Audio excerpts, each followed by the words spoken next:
বিসমিল্লাহির রহমানির রহিম। আল্লামা মুফতি ইমতিয়াজ হুসাইন চিশতি সাহেব,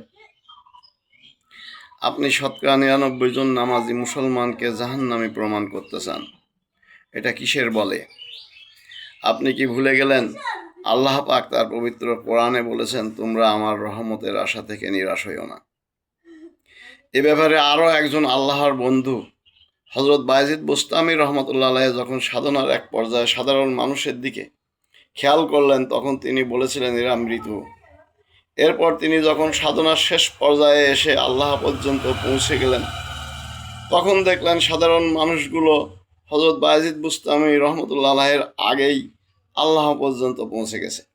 অতএব আপনি মানুষকে দিনের জন্য ডাকতে পারেন, এর বেশি ক্ষমতা আপনাকে দেওয়া হয় নাই।